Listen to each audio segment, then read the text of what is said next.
Hello everyone, welcome back to visa for study. ഇന്ന് നമ്മൾ ഈ സെക്ഷനിൽ ഡിസ്കസ് ചെയ്യാൻ പോകുന്ന ടോപ്പിക് ജർമ്മനിയിലെ ഓസ്ബിൽഡൻ പ്രോഗ്രാമിനെ പറ്റിയിട്ടാണ്. ഓസ്ബിൽഡൻ പ്രോഗ്രാമിൻ്റെ സാധ്യതകളും ഈ ഒരു പ്രോഗ്രാമിന് ശേഷം ഒരു സ്റ്റുഡൻറ്റിന് കിട്ടുന്ന ഓപ്പർച്യൂണിറ്റീസ്, അങ്ങനെയുള്ള കുറേ കാര്യങ്ങളാണ് നമ്മൾ ഇന്ന് ഈ ഒരു സെഷനിൽ ഡിസ്കസ് ചെയ്യുന്നത്. ഈ ഒരു ടോപ്പിക് നമുക്ക് വേണ്ടി ലീഡ് ചെയ്യുന്നത് അഡ്വക്കേറ്റ് ബെന്നി തോമസ് സാറാണ്. സാറിനെ ഈ ഒരു സെഷനിലേക്ക് സ്വാഗതം ചെയ്യുന്നു. അതേപോലെ തന്നെ നിങ്ങളെല്ലാവരെയും ഈ ഒരു സെഷനിലേക്ക് സ്വാഗതം ചെയ്യുന്നു. വളരെ ഹെൽപ്ഫുൾ ആയിട്ടുള്ള ഒരു സെഷൻ ആയിരിക്കുമെന്ന് പ്രതീക്ഷിക്കാം. So over to you Benny sir. Thanks for inviting me to this session.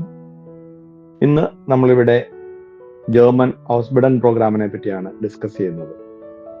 എല്ലാവരുടെയും ഒരു മേജർ കൺസേൺ എന്ന് പറയുന്നത് 2025 ഓസ്ബിഡൻ നിർത്തുമോ അതോ അതിനുശേഷവും ജർമ്മൻ ഗവൺമെന്റ് ഈ പ്രോഗ്രാം കണ്ടിന്യൂ ചെയ്യുമോ എന്നുള്ളതാണ്.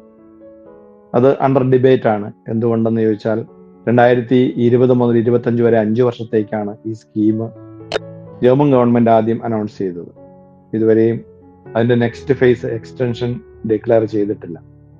അതുകൊണ്ട് തന്നെ 2025 രണ്ട് ഇൻടേക്കുകൾ, ഏപ്രിൽ ഇൻടേക്കും ഒക്ടോബർ ഇൻടേക്കും വളരെ ക്രൂഷ്യലാണ്. ഈ രണ്ട് ഇൻടേക്കിലേക്ക് അഡ്മിഷൻ ലഭിക്കുന്നവർക്ക് മാത്രമായിരിക്കും ഗ്യാരണ്ടീഡ് ആയിട്ട് ഓസ്ബിഡൻ പ്രോഗ്രാമിന് 2025 ശേഷം പോകാൻ പറ്റുമോ ഇല്ലയോ എന്ന് ഡൗട്ടുള്ളവർക്ക് ഗ്യാരണ്ടി ആയിട്ട് പോകാൻ കഴിയുന്ന രണ്ട് ഇൻടേക്കുകൾ ഉടൻ തന്നെ ആരംഭിക്കുകയാണ്. അതിലെ ആദ്യത്തെ intake March April intake already open ആണ്. നവംബർ മന്തിൽ ഓൾറെഡി സ്ക്രീനിങ്ങുകൾ പല എംപ്ലോയേഴ്സും ആരംഭിച്ചു കഴിഞ്ഞു. അതോടൊപ്പം തന്നെ അവരുടെ ഡോക്യുമെന്റേഷൻ കുറച്ച് ലെങ്തി ആണെന്ന് എല്ലാവർക്കും അറിയാം. ഡോക്യുമെന്റേഷന്, ഇന്റർവ്യൂ പ്രിപ്പറേഷൻ, ഇന്റർവ്യൂ പാസ്സാകല്, ക്രെഡിബിലിറ്റി ഇന്റർവ്യൂ എല്ലാം നടന്നുകൊണ്ടിരിക്കുന്ന ഒരു സമയമാണ്. അതുകൊണ്ട് ഓസ്ബിഡൻ എന്താണെങ്കിലും 2025 എലിജിബിൾ ആയിട്ടുള്ള എല്ലാവർക്കും പോകാൻ കഴിയും. അതുകൊണ്ട് തന്നെ 2026 അത് എക്സ്റ്റെൻഡ് ചെയ്യുമോ ഇല്ല എന്നുള്ളത് ഇപ്പം നമുക്ക് ഡിക്ലെയർ ചെയ്യാൻ പറ്റില്ല. കാരണം അത് ഗവൺമെന്റ് പോളിസീസ് അനുസരിച്ചിരിക്കും. ഈ 5 വർഷത്തെ പീരീഡിൽ കോവിഡ് കാരണം വളരെയേറെ അഡ്മിഷൻസ് ചെയ്യാൻ കഴിഞ്ഞിട്ടില്ല. അതുകൊണ്ട് തന്നെ അത് നീട്ടും എന്നുള്ള ഒരു പ്രൊപ്പഗാന്തയാണ് മാർക്കറ്റിൽ ഇപ്പോൾ കേട്ടുകൊണ്ടിരിക്കുന്നത്. എനിവേ, നമുക്ക് ഈ പ്രോഗ്രാമിലേക്ക് വരാം. ഇപ്പോഴുള്ള കറണ്ട് പൊസിഷൻ എന്താണെന്ന് നോക്കാം. ഏതൊക്കെ പ്രോഗ്രാമുകളിൽ ഓസ്ബിഡൻ ചെയ്യാമെന്ന് നോക്കാം. ചെയ്തു കഴിഞ്ഞാൽ നിങ്ങൾക്ക് കിട്ടുന്ന ബെനഫിറ്റ് എന്താണെന്ന് നോക്കാം. നമുക്കെല്ലാവർക്കും അറിയുന്ന പോലെ കേരളത്തിൽ, സൗത്ത് ഇന്ത്യയിൽ വളരെ huge number of students 12th കഴിഞ്ഞ് +2 കഴിഞ്ഞ് ഇപ്പോൾ ജർമ്മൻ ഓസ്ബിഡൻ പ്രോഗ്രാമിന് വേണ്ടിയിട്ട് ഡിഫറെൻറ്റ് സബ്ജക്ട്സിൽ ഓസ്ബിഡൻ ഉണ്ട്. നഴ്സിംഗ് പ്രോഗ്രാമാണ് ഏറ്റവും പോപ്പുലർ ആയിട്ടുള്ളത്. ഈ പ്രോഗ്രാമുകളിലേക്കൊക്കെ അഡ്മിഷൻ എടുക്കുവാൻ വേണ്ടി ജർമ്മൻ ലാംഗ്വേജിന്റെ B2 ലെവൽ ഓഫ് ക്വാളിഫിക്കേഷൻ വേണമെന്നുള്ളത് എല്ലാവർക്കും അറിയാം. അതുകൊണ്ട് തന്നെ എല്ലാവരും വളരെ സീരിയസ് ആയിട്ട് ജർമ്മൻ ലാംഗ്വേജ് B2 കംപ്ലീറ്റ് ചെയ്യാൻ വേണ്ടിയിട്ട് 4 മൊഡ്യൂൾസും പാസ്സായവർക്ക് മാത്രമേ ഇപ്പോൾ അഡ്മിഷൻ ഉള്ളൂ. ചില സബ്ജക്ട്സിൽ മാത്രം 2 മൊഡ്യൂൾ കഴിഞ്ഞവർക്കും ഇപ്പോൾ അഡ്മിഷൻ ലഭിക്കുന്നുണ്ട്. അതേ സമയത്ത് മുൻ വർഷങ്ങളിലൊക്കെ ഈവൻ B1 ഉള്ളവർക്ക് പോലും ഓസ്ബിഡൻ അഡ്മിഷൻ ലഭിക്കുന്ന ഒരു സിറ്റുവേഷൻ ഉണ്ടായിരുന്നു. ഓസ്ബിഡൻ പ്രോഗ്രാമിന്റെ എലിജിബിലിറ്റി എല്ലാവർക്കും അറിയുന്നത് പോലെ മിനിമം 12th പാസ്സായിരിക്കുകയും ഏജ് റെസ്ട്രിക്ഷനിൽ 25 വയസ്സെന്ന് ഇപ്പോൾ പല എംപ്ലോയേഴ്സും പറയുന്നുണ്ടെങ്കിലും ബൈ റൂള് 28 വരെ ഏജ് ഉള്ള കാൻഡിഡേറ്റ്സിന് ഇതിന് അപ്ലൈ ചെയ്യാം. മെയിലോ ഫീമെയിലോ എന്നുള്ള ഡിസ്ക്രിമിനേഷൻ ഇല്ലാതെ തന്നെ എല്ലാ എംപ്ലോയേഴ്സും ഇൻസ്റ്റിറ്റ്യൂഷൻസും മെയിൽ ഫീമെയിൽ കാൻഡിഡേറ്റ്സിനെ ഈ പ്രോഗ്രാമിലേക്ക് എടുക്കുന്നുണ്ട്. 12th ഈവൻ നഴ്സിംഗിന് പോകുന്നവർക്കും സയൻസ് സബ്ജക്ട് വേണമെന്നുള്ള കമ്പൽസറി റൂള് ഇപ്പോൾ ജർമ്മനിയിലില്ല. അതുകൊണ്ട് തന്നെ 12th പാസ്സായ മിനിമം മാർക്സ് ഉള്ള ആർക്കും ഈ ഒരു പ്രോഗ്രാമിന്, ഓസ്ബിഡൻ പ്രോഗ്രാമിന് അപ്ലൈ ചെയ്യാവുന്നതാണ്. ഏജ് 25 to 28, 25 ഉള്ളിലാണെങ്കിൽ കൂടുതൽ പോസിബിലിറ്റീസ് ഉണ്ട്. അവർക്ക് കൂടുതൽ ലാംഗ്വേജും കൾച്ചറും ഒക്കെ അഡാപ്റ്റ് ചെയ്യാനുള്ള പോസിബിലിറ്റീസ് ഉണ്ടെന്നുള്ള എംപ്ലോയേഴ്സിന്റെയും ഇൻസ്റ്റിറ്റ്യൂഷൻസിന്റെയും ഒരു കാൽക്കുലേഷനിലാണ് ഈ ഒരു ഏജ് ക്രൈറ്റീരിയ കൊണ്ടുവന്നിരിക്കുന്നത്. മുൻകാലങ്ങളിൽ പോയ പലർക്കും ജർമ്മൻ ലാംഗ്വേജ് അതുപോലെ അവിടുത്തെ കൾച്ചർ തുടങ്ങിയൊക്കെ അഡാപ്റ്റ് ചെയ്യാൻ പറ്റാതെ വന്നതിന്റെ ബേസിസിലാണ് ഈ ഒരു തീരുമാനം. അതുകൊണ്ട് തന്നെ മെയിൽ ഫീമെയിൽ കാൻഡിഡേറ്റ്സ് ഇപ്പോൾ ഈ ഒരു പ്രോഗ്രാമിന് വേണ്ടിയിട്ട്, ഓസ്ബിഡൻ പ്രോഗ്രാമിന് വേണ്ടിയിട്ട് പ്രിപ്പയർ ചെയ്യുകയും അപ്ലൈ ചെയ്യുകയും ചെയ്യുന്ന ടൈമാണ്. എന്താണ് ഈ ഓസ്ബിഡങ്ങിന്റെ പ്രത്യേകത എന്ന് പറഞ്ഞു കഴിഞ്ഞാൽ, ഫീസ് ഇല്ലാതെ തന്നെ പഠിക്കാൻ കഴിയുന്ന ഒരു കോഴ്സാണ്. വൊക്കേഷണൽ ട്രെയിനിങ് പ്രോഗ്രാംസ് ആണ് ഓസ്ബിഡങ്ങിലൂടെ ജർമ്മൻ ഗവൺമെന്റ് പ്രൊമോട്ട് ചെയ്യുന്നത്. 100% ഫ്രീ എഡ്യൂക്കേഷൻ ആണ്. ഫ്രീ എഡ്യൂക്കേഷനോടൊപ്പം തന്നെ ഈ ഒരു പ്രോഗ്രാമിന്റെ പാർട്ടായിട്ട് ഇന്റേൺഷിപ്പ് ചെയ്യുവാനും, ഇന്റേൺഷിപ്പിലൂടെ അവർക്ക് പാർട്ട് ടൈം ജോബിലൂടെ അവർക്ക് ഏൺ ചെയ്യുവാനും സാധിക്കുന്ന വളരെ സപ്പോർട്ടീവായിട്ട്, സ്റ്റുഡൻസിന് സപ്പോർട്ടീവായിട്ടുള്ള ഒരു പ്രോഗ്രാമാണ് ഓസ്ബിഡൻ പ്രോഗ്രാംസ്. അതിൽ തന്നെ വിവിധ സബ്ജക്റ്റുകളുണ്ട്. ഇപ്പോൾ ഇവിടെ സൂചിപ്പിച്ചതുപോലെ പ്രാക്ടിക്കലും തിയറിയും രണ്ടും കമ്പൈൻഡ് ആയിട്ട് കൊണ്ടുപോകുന്ന ഒരു സിസ്റ്റമാണ്. പ്രാക്ടിക്കൽ ചെയ്യുന്നതോടൊപ്പം തന്നെ തിയറിയും ചെയ്യുന്നു. 1 വീക്ക് തിയറി പഠിപ്പിച്ചാൽ അടുത്ത 1 വീക്ക് പ്രാക്ടിക്കൽ ചെയ്യുന്ന മോഡലിലാണ് ഈ ഒരു പ്രോഗ്രാം ഡിസൈൻ ചെയ്തിരിക്കുന്നത്. 355ഓളം പ്രോഗ്രാംസ് ജർമ്മൻ ഗവൺമെന്റ് ഹോസ്പിറ്റലുകളിൽ ഡിക്ലെയർ ചെയ്തിട്ടുണ്ട്. എന്നിരുന്നാലും ഏകദേശം 20-25 പ്രോഗ്രാമുകൾക്ക് മാത്രമേ സ്റ്റൈഫൻഡോടുകൂടി ഈ പ്രോഗ്രാം ചെയ്യാനുള്ള പോസിബിലിറ്റി ഉള്ളൂ. കാരണം മറ്റ് മേഖലകളിൽ സ്റ്റൈഫൻഡോടുകൂടി എംപ്ലോയേഴ്സ് അത് ചെയ്യുന്നില്ല. ബേസിക് ട്രെയിനിങ് കിട്ടിയാൽ നഴ്സിംഗ് പോലെയുള്ള മേഖലകളിലൊക്കെ അസിസ്റ്റന്റ് നേഴ്സായിട്ട്, ഹെൽപ്പറായിട്ട് വർക്ക് ചെയ്യാനുള്ള പോസിബിലിറ്റീസ് ഉള്ളത് കൊണ്ട് തന്നെയാണ് അതിൽ സ്റ്റൈഫൻഡ് ലഭിക്കുക. അപ്പൊ 50% സ്റ്റഡിയും 50% വർക്കും ആണ് ഈ ഒരു പ്രോഗ്രാമിന്റെ പ്രത്യേകത. ഫീസ് ഇല്ല, ഇങ്ങോട്ടേക്ക് സ്റ്റൈഫൻഡ് കിട്ടുന്നു. സ്റ്റൈഫൻഡ് എന്ന് പറയുന്നത് വളരെ നല്ലൊരു എമൗണ്ട് ആണ് ലഭിക്കുന്നത്. ഓരോ വർഷവും ഗവൺമെന്റിന്റെ മിനിമം വേജസ് ആക്ട് പ്രകാരം സ്റ്റൈഫൻഡിന്റെ എമൗണ്ടും കൂടി വരുന്നുണ്ട്. ഇപ്പം ഏപ്രിൽ ഇൻടേക്കിലേക്ക് 2025 ഏപ്രിൽ ഇൻടേക്കിലേക്ക് നമുക്ക് അഡ്മിഷൻ ലഭിച്ചിരിക്കുന്ന ഒരു സ്റ്റുഡന്റിന്റെ കോൺട്രാക്റ്റ് ആണ് ഇവിടെ കാണുന്നത്. ഇതിൽ ഫസ്റ്റ് ഇയറിൽ 1350 യൂറോ ആണ് അവർക്ക് സ്റ്റൈഫൻഡ് ആയിട്ട് ഓഫർ ചെയ്തിരിക്കുന്നത്. സെക്കൻഡ് ഇയറിൽ 1420, തേർഡ് ഇയറിൽ 1540.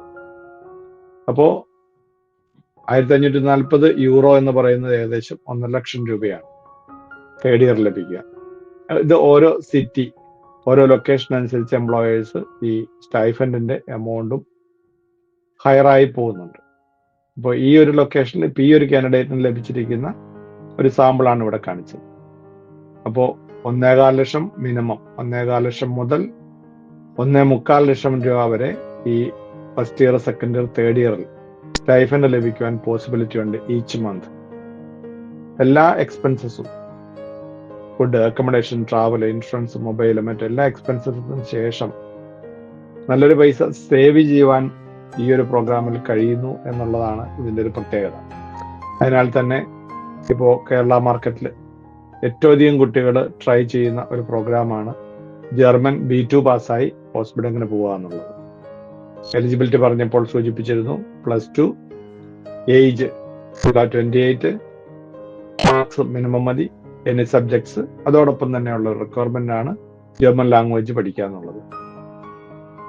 ജർമ്മൻ ലാംഗ്വേജിന്റെ B2 level of language complete ചെയ്യുകയും 4 മൊഡ്യൂളിലും B2 ലഭിക്കുകയും ചെയ്തിരിക്കും. 4 മൊഡ്യൂളിലും ഇല്ലാതെ ചില സബ്ജക്ട്സിലൊക്കെ ഇപ്പോഴും അഡ്മിഷൻ ലഭിക്കുന്നുണ്ട്. എന്നിരുന്നാലും എംപ്ലോയേഴ്സും ഇൻസ്റ്റിറ്റ്യൂഷൻസും ഒക്കെ നല്ല ടഫർ ഇന്റർവ്യൂസ് ചെയ്തിട്ടാണ് ഇപ്പോൾ സെലക്ട് ചെയ്യുന്നത്. കാരണം ആപ്ലിക്കൻസിന്റെ എണ്ണം കൂടിയിട്ടുണ്ട്. അതുകൊണ്ട് തന്നെ ജർമ്മൻ ലാംഗ്വേജ് പഠിക്കുന്നവർ കമ്മ്യൂണിക്കേറ്റീവ് ജർമ്മൻ ലാംഗ്വേജ് പഠിക്കാൻ ശ്രദ്ധിക്കുക. ഇന്റർവ്യൂ പ്രിപ്പറേഷൻ, മെഡിക്കൽ ടെർമിനോളജി, അല്ലെങ്കിൽ അവർ പഠിക്കാൻ പോകുന്ന സബ്ജക്ട്സിലുള്ള ടെർമിനോളജി, വേർഡ്സും കാര്യങ്ങളൊക്കെ നല്ല രീതിയിൽ അറിഞ്ഞിരുന്നാൽ മാത്രമേ ഇപ്പോൾ ഇൻസ്റ്റിറ്റ്യൂഷന്റെയും എംപ്ലോയറുടെയും ഇന്റർവ്യൂസ് പാസ്സാകാൻ കഴിയുന്നുള്ളൂ. കേരളത്തിൽ തന്നെ ഹ്യൂജ് നമ്പർ ഓഫ് സ്റ്റുഡൻസ് ഇപ്പോൾ B2 ലെവലിലുണ്ട്. അതിൽ തന്നെ അഡ്മിഷൻ കിട്ടാൻ വേണ്ടിയിട്ട്, ഇന്റർവ്യൂ കിട്ടാൻ വേണ്ടിയിട്ട് കുട്ടികൾ സ്ട്രഗിൾ ചെയ്യുന്ന ഒരു സ്റ്റേജാണ് കാണുന്നത്. അതിന്റെ റീസൺ എന്ന് പറയുന്നത് ജർമ്മനിയിലാകെ നഴ്സിംഗ് 8000 സീറ്റേ ഉള്ളൂ. ആ 8000 സീറ്റിൽ തന്നെ ഒരു ഇൻടേക്കിൽ 1000 1500 സീറ്റായിരിക്കും ഇന്ത്യൻ കുട്ടികൾക്ക് വേണ്ടി റിസർവ് ചെയ്തിരിക്കുക. ഗ്ലോബലി എല്ലാ രാജ്യത്തുനിന്നും കുട്ടികളെ എടുത്തുകൊണ്ടാണ് ഈ പ്രോഗ്രാം ചെയ്യുന്നത്. അപ്പോൾ ഇന്ത്യക്ക് വേണ്ടി മാത്രമായിട്ട് ഈ സീറ്റ്സ് എല്ലാം അലോക്കേറ്റ് ചെയ്യില്ല. അപ്പോൾ 1500 കുട്ടികൾ സെലക്റ്റഡ് ആകുന്ന ഒരു ഇൻടേക്കിലേക്ക് മിനിമം 10,000-ലധികം കുട്ടികൾ കേരളത്തിൽ മാത്രം അപ്ലൈ ചെയ്യുന്നു എന്നുള്ളതാണ് ഇത്രയും അധികം സ്ക്രീനിങ്ങും അഡ്മിഷൻ കിട്ടാനും ബുദ്ധിമുട്ടായി വരുന്നത്. അപ്പം ഏറ്റവും നന്നായിട്ട് B2 പഠിക്കുകയും ഏറ്റവും നന്നായിട്ട് ജർമ്മനിൽ കമ്മ്യൂണിക്കേറ്റ് ചെയ്യാൻ കഴിയുന്ന കാൻഡിഡേറ്റ്സിനായിരിക്കും സെലക്ഷൻ ലഭിക്കുക. അതിനാൽ തന്നെ ജർമ്മൻ ലാംഗ്വേജ് വളരെ സീരിയസ് ആയിട്ട് പഠിക്കേണ്ട ഒരു കാര്യമാണ്.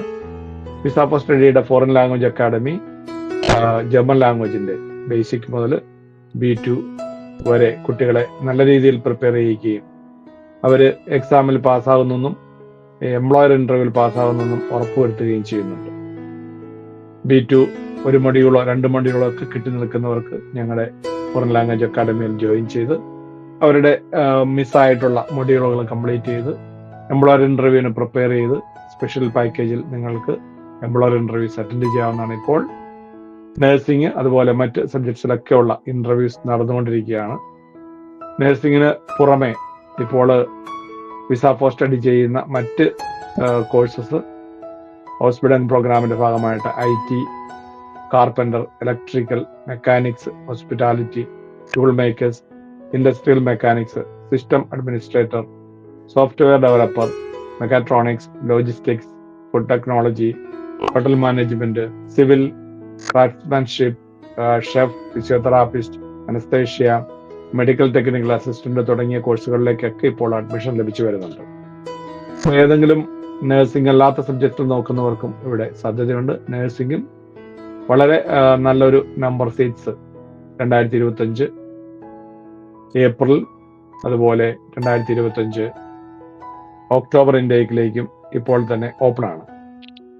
അപ്പോൾ ഈ ഒരു പ്രോഗ്രാമിൽ ഇപ്പോൾ B2 പാസ്സായവരും B2വിന്റെ 1-2 മൊഡ്യൂളുകൾ പാസ്സാകാൻ പെൻഡിങ്ങിൽ നിൽക്കുന്നവർക്കും അപ്ലൈ ചെയ്യാവുന്ന ഏറ്റവും നല്ല ഒരു ഓപ്പർച്യൂണിറ്റിയാണ്. ഹൗസ് ബിൽഡിംഗ് പ്രോഗ്രാമിനെ ജർമ്മൻ ഗവൺമെന്റ് ഇത്രയധികം സപ്പോർട്ട് ചെയ്യുന്നതിന്റെ ഒരു reason shortage of man power തന്നെയാണ്.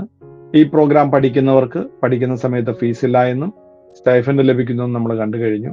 അതിനുശേഷം അവരുടെ ഓപ്ഷൻസ് എന്താണെന്ന് എല്ലാവർക്കും തന്നെ അറിയാം.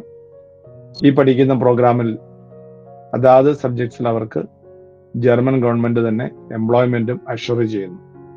മറ്റു കോഴ്സുകളൊക്കെ പോയി പഠിച്ച് ജർമ്മൻ ടോട്ട് അല്ലാത്ത ഇംഗ്ലീഷ് ടോട്ട് പ്രോഗ്രാമിലൊക്കെ പഠിക്കുന്നവരെക്കാളും ഇവർക്ക് അഷ്വേർഡ് പ്ലേസ്മെന്റ്സ് ആണ് കൊടുക്കുക. എസ്പെഷ്യലി നഴ്സിംഗ് പോലെയുള്ള ഹെൽത്ത് പ്രൊഫഷണൽ കോഴ്സസ് കംപ്ലീറ്റ് ചെയ്യുന്നവർക്ക് അവര് പഠിക്കുന്ന ഇൻസ്റ്റിറ്റ്യൂട്ടിന്റെയും എംപ്ലോയറുടെയും അതേ പാനലിൽ തന്നെ ജോബ് ലഭിക്കുന്ന സ്ഥിതിയാണ് ഇപ്പോൾ കണ്ടുവരുന്നത്. അതുകൊണ്ട് ഗ്യാരണ്ടീഡ് ജോബിലേക്ക് പോകാൻ കഴിയും. ജോബ് നല്ല ഒരു സാലറി സ്കെയിലാണ് സ്റ്റാർട്ട് ചെയ്യുക. അപ്രോക്സിമേറ്റ്ലി ഫ്രഷർ ആയിട്ടുള്ള ഒരു നേഴ്സിന് 3000 യൂറോയിലാണ് അവരുടെ മന്ത്ലി സാലറി സ്റ്റാർട്ട് ചെയ്യുന്നത്. അവർക്ക് ഒരു സർട്ടൺ ഇയേഴ്സ് കഴിയുമ്പോൾ പെർമനന്റ് റെസിഡൻസിലേക്ക് മാറാനും അതോടൊപ്പം അവരുടെ മാരീഡ് ആണെങ്കിൽ സ്പൗസ്, ഫാമിലി മെമ്പേഴ്സിനെയൊക്കെ അവരുടെ വിസയിൽ ആഡ് ചെയ്യുവാനും ഒക്കെയുള്ള ഓപ്ഷൻ ഉണ്ട്. അതിനുശേഷം വീണ്ടും സർട്ടൺ ഇയേഴ്സ് കഴിയുമ്പോൾ സിറ്റിസൺഷിപ്പിനും പാസ്പോർട്ടിനും അപ്ലൈ ചെയ്യാനുള്ള ഓപ്ഷനും ജർമ്മൻ ഗവൺമെന്റ് ഓപ്പൺ ആക്കിയിട്ടുണ്ട്. അതിനാൽ തന്നെ ജർമ്മനിയിൽ ഈ കോഴ്സിന് പോയി അതിനുശേഷം അവിടെ തന്നെ ജോബ് ചെയ്യാനുള്ള ഓപ്പർച്യൂണിറ്റിയും കൂടി ഗവൺമെന്റ് ഈ കുട്ടികൾക്ക് നൽകിയിരിക്കുന്നു. ജർമ്മൻ ഹോസ്പിറ്റൽ പ്രോഗ്രാമിന്റെ ഏറ്റവും വലിയ ഹൈലൈറ്റും ഇത് തന്നെയാണ്. പഠിച്ചു കഴിഞ്ഞ് ജോബിന് വേണ്ടി പിന്നീട് വീണ്ടും പണം മുടക്കുകയോ അല്ലെങ്കിൽ ജോബ് അന്വേഷിച്ച് മാർക്കറ്റിൽ അലയുകയോ ചെയ്യേണ്ടതില്ല. ജർമ്മൻ ഗവൺമെന്റ് തന്നെ ഈ പഠിക്കുന്ന ആൾക്കാർക്ക് ജോബ് അഷ്വർ ചെയ്യുന്നുണ്ട് എന്നുള്ളതാണ് ഈ ഹോസ്പിറ്റൽ പ്രോഗ്രാമിന്റെ ഏറ്റവും വലിയ ഹൈലൈറ്റ്. 2025 ഏപ്രിൽ ഇൻടേക്കിലേക്ക് അപ്ലൈ ചെയ്യുവാൻ എലിജിബിൾ ആയിട്ടുള്ള കാൻഡിഡേറ്റ്സ് വിസ ഫോർ സ്റ്റഡിയെ കോൺടാക്ട് ചെയ്യാവുന്നതാണ്. എംപ്ലോയർ ഇന്റർവ്യൂസ് ഓൾറെഡി ആരംഭിച്ചു കഴിഞ്ഞിരിക്കുകയാണ്. ആർക്കെങ്കിലും ഈ ഒരു ഇൻടേക്കിലേക്ക് ഇനിയും ഒരു മൊഡ്യൂളൊക്കെ എഴുതി റിസൾട്ട് വെയിറ്റ് ചെയ്യുന്നവർക്ക് പോലും അപ്ലൈ ചെയ്യാവുന്നതാണ്. വളരെ അഫോർഡബിൾ ആയിട്ടുള്ള ഒരു ഫീസ് സ്ട്രക്ചറിലാണ് വിസ ഫോർ സ്റ്റഡി ഈ ഒരു പ്രോഗ്രാം ഹോസ്പിറ്റലിന്റെ അഡ്മിഷൻ ചെയ്തു കൊടുക്കുന്നത്. ഏതെങ്കിലും കുട്ടികൾ ഇനി ഒരു മൊഡ്യൂൾ പാസ്സായിട്ടില്ല, നേരത്തെ ഇവിടെ സൂചിപ്പിച്ചതുപോലെ അവർക്ക് ഞങ്ങളുടെ ഫോറിൻ ലാംഗ്വേജ് അക്കാഡമിയിൽ ചേർന്ന് ആ ഒരു മൊഡ്യൂൾ കൂടി കംപ്ലീറ്റ് ചെയ്യാനുള്ള സപ്പോർട്ടും വിസ ഫോർ സ്റ്റഡി നൽകി വരുന്നു. അതുകൊണ്ട് ഈ ഒരു പ്രോഗ്രാമിന്റെ ആപ്ലിക്കേഷന്റെ ഡെഡ് ലൈൻ അപ്രോച്ച് ചെയ്തിരിക്കുകയാണ്. ഈ നവംബറിന് ശേഷം അപ്ലൈ ചെയ്യുന്നവർക്ക് ഏപ്രിൽ ഇൻടേക്കിലേക്ക് പോകുക എന്നുള്ളത് വളരെ ബുദ്ധിമുട്ടായിട്ടുള്ള ഒരു കാര്യമായിരിക്കും. അതുകൊണ്ട് എത്രയും വേഗം അപ്ലൈ ചെയ്ത് നിങ്ങളുടെ സീറ്റുകൾ നിങ്ങൾ മേക്ക് ഷുവർ ചെയ്യേണ്ടതാണ്. അതോടൊപ്പം നിങ്ങളുടെ നഴ്സിംഗ് കഴിഞ്ഞിട്ടുള്ള ആരെങ്കിലും ആപ്ലിക്കൻസ് ഉണ്ട് എങ്കിൽ BSc നഴ്സിംഗോ GNM നഴ്സിംഗോ കഴിഞ്ഞിട്ടുള്ള ആപ്ലിക്കൻസ് ഉണ്ട് എങ്കിൽ അവർക്കും free placement visa for study നൽകി വരുന്നുണ്ട്. ജർമ്മനിയിൽ B2 ലെവൽ കംപ്ലീറ്റ് ചെയ്തവർക്ക്, ഇനി B1 കഴിഞ്ഞവർക്ക് പോലും ഞങ്ങൾ B2 ലെവൽ ലാംഗ്വേജ് പഠനം നൽകിക്കൊണ്ട് അവരെ ഫ്രീ പ്ലേസ്മെന്റ്, എംപ്ലോയ്മെന്റ് പ്ലേസ്മെന്റിലേക്ക് എലിജിബിൾ ആക്കുന്ന ഒരു പ്രോഗ്രാമും വിസ ഫോർ സ്റ്റഡി ചെയ്തു വരുന്നുണ്ട്. അതുകൊണ്ട് BScയോ GNMോ നഴ്സിംഗ് കഴിഞ്ഞവര് B1ഓ A1ഓ A2ഓ ഏത് ലെവലിൽ പഠിക്കുന്നവർക്കും രജിസ്റ്റർ ചെയ്യാവുന്നതാണ്. ടോട്ടലി ഫ്രീ പാക്കേജിൽ യാതൊരു വിധത്തിലുള്ള കോസ്റ്റും ഇല്ലാത്ത രീതിയിലുള്ള പ്ലേസ്മെന്റ് വിസ ഫോർ സ്റ്റഡി നൽകി വരുന്നു. ഇവിടെ ഇപ്പോൾ ബ്രീഫ് ചെയ്ത ഈ ഔസ്ബിഡൻ പ്രോഗ്രാമിന്റെ ഹൈലൈറ്റഡ് പോയിന്റ്സിൽ എന്തെങ്കിലും ഡൗട്ട്സ് ഉള്ളവർക്ക് ചോദ്യങ്ങൾ ചോദിക്കാവുന്നതാണ്. സർ, FSA അതുപോലെ ഔപെയർ ഇപ്പോൾ ജർമ്മനിയിൽ പ്രോസസ് ചെയ്യുന്നുണ്ടോ? ഓൾമോസ്റ്റ് ഈ പ്രോഗ്രാം അബോളിഷ്ഡ് ആണ്. സ്റ്റിൽ വളരെ റയറായിട്ട് FSJ പോലെയുള്ള പ്രോഗ്രാമുകൾ അത് ഇൻഡിവിജ്വൽ എംപ്ലോയേഴ്സ് ആണ് അപ്ലൈ ചെയ്യുന്നത്. ഗവൺമെന്റ് ഇപ്പോഴും സാങ്ഷൻ ചെയ്യുന്നുണ്ട്. അങ്ങനെ ഒരു പ്രോഗ്രാമിൽ പോയാലുള്ള ഒരു ബെനിഫിറ്റ് അവിടെ എത്തിയതിനു ശേഷം അവരുടെ ജർമ്മൻ ലാംഗ്വേജ് A2 ലെവൽ മതി പോവാൻ. B1ഉം B2ഉം അവിടുന്ന് പഠിച്ചുകൊണ്ട് ഔസ്ബിഡനിലേക്ക് തന്നെ മാറാനുള്ള ഒരു ഓപ്ഷൻ ഓപ്പൺ ആണ്. പക്ഷെ അത് വളരെ റയറായിട്ട് എൻ്റെ സീറ്റ്സ് അവൈലബിൾ ഉള്ളൂ. വിസ ഫോർ സ്റ്റഡിയും ഇത്തരത്തിലുള്ള റയറായിട്ടുള്ള സീറ്റുകൾ ലഭിക്കുമ്പോൾ അത് ചെയ്തു വരുന്നുണ്ട്. സർ, 2026 ആകുമ്പോഴേക്കും ഈ ഔസ്ബിൽഡൻ പ്രോഗ്രാം പഠിക്കുന്ന അല്ലെങ്കിൽ ഔസ്ബിൽഡൻ പ്രോഗ്രാം നോക്കുന്ന കുട്ടികൾക്ക് കിട്ടാവുന്ന സാധ്യതകൾ എന്തൊക്കെയാണെന്ന് പറയാമോ? ഞാൻ ഈ വെബിനാറിന്റെ തുടക്കത്തിൽ സൂചിപ്പിച്ചതുപോലെ 2026ലേക്കും ഈ പ്രോഗ്രാം ഉണ്ടാകുമെന്നുള്ള ഒരു പോസിറ്റീവ് ഫീഡ്ബാക്കാണ് മാർക്കറ്റിൽ ലഭിക്കുന്നത്. കാരണം 5 വർഷം കൊണ്ട് ജർമ്മൻ ഗവൺമെന്റ് ടാർഗറ്റ് ചെയ്ത സ്റ്റുഡൻസിന്റെ 70% താഴെ കുട്ടികളെ മാത്രമേ എത്തിക്കാൻ കഴിഞ്ഞിട്ടുള്ളൂ. അതിനാൽ തന്നെ അടുത്ത ഒരു 5 വർഷത്തേക്ക് കൂടി ഇത് എക്സ്റ്റെൻഡ് ചെയ്യും എന്നുള്ളതാണ് മാർക്കറ്റിൽ എല്ലാവരുടെയും ഒരു ഫീഡ്ബാക്ക്. ഇത്രയും നേരം നമ്മളോട് ജർമ്മൻ ഔസ്ബിൽഡൻ പ്രോഗ്രാമിനെ പറ്റി ഡീറ്റെയിൽ ആയിട്ട് സംസാരിക്കുകയും നമുക്ക് ലഭിക്കുന്ന തൊഴിലവസരങ്ങൾ, അതുപോലെ തന്നെ സെറ്റിൽമെന്റ് ഓപ്ഷൻസ് തുടങ്ങിയ കാര്യങ്ങളെ പറ്റിയെല്ലാം നമ്മളോട് എക്സ്പ്ലെയിൻ ചെയ്തു തന്നത് അഡ്വക്കേറ്റ് ബെന്നി തോമസ് സാറാണ്. സാറിന് വളരെയധികം നന്ദി. ഈ ഒരു സെഷൻ നിങ്ങൾക്ക് വളരെയധികം ഉപകാരപ്രദമായിരുന്നു എന്ന് കരുതുന്നു. ഇതുപോലുള്ള മറ്റു ഇൻഫോർമേറ്റീവ് വീഡിയോസിനായി ഞങ്ങളുടെ ചാനൽ സബ്സ്ക്രൈബ് ചെയ്യുക, ബെല്ലൈക്കൺ എനേബിൾ ചെയ്യുക. മറ്റൊരു വീഡിയോയുമായി നമുക്ക് വീണ്ടും കണ്ടുമുട്ടാം. അതുവരേക്കും ബൈ.